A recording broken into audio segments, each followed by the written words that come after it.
right.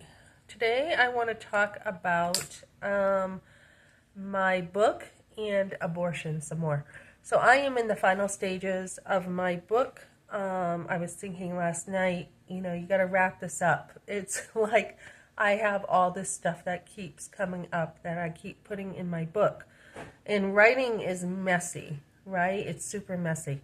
So I may like downsize some more and make it a little more generic because it will be my first book to get out, or I may add more and make it more of a solid book. It's a good work either way, or make it more of a solid book with adding more. So I'm not sure which way I want to go.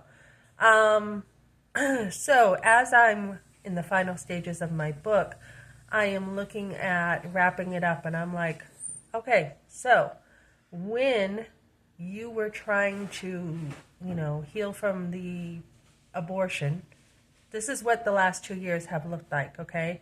And this is why the enemy attacks when you are coming out with abortion and coming out of stuff and trying to help other people. So in 2 years, I lost my home, okay? Not that my husband gave any weight to me, that it was not just his home.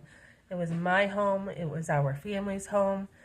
And I was, excuse me, this is like 2 years. I was in a hotel room. I was taking a real estate class to find more resources.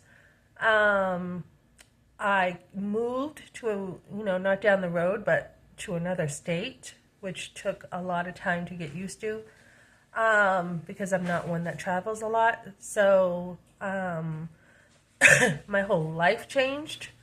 And then and then my car broke down, and then I'm in a place I don't really know, and we're barely making it, we're barely surviving. And although I did take time for self-care, and that's the thing I did in these 2 years, I made sure I was taken care of. I took a divorce care class. I took extra time to care for myself, to heal from the abortion that I had. It was stuffed for years. I mean, it was coming out, but I didn't know what it was, but it was stuffed. And I just happened to join a pro-life walk, get connected, take a second post-abortive class, which is huge. It is huge to go through one of these, guys.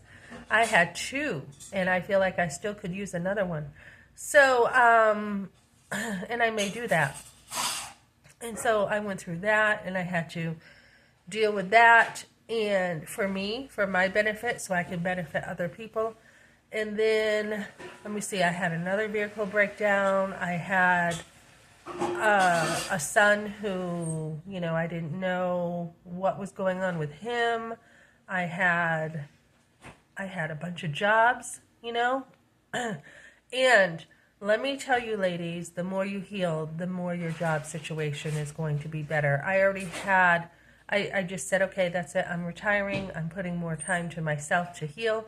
Some of the weight is coming off some more that I've been carrying and didn't even realize that I have been carrying some of the stuff. That's coming off. And as soon as that happened, like yesterday, I did some more work on post-abortive care. I had jobs open up after a whole 2 weeks of being like, wait a minute, what's going on? I'm not getting the work. I had a job say, oh, we're slow, so we don't need you. After hiring me, I was only there 2 days. And so then I had an interview, and it went really well. I mean, one manager was like, okay, we're hiring you.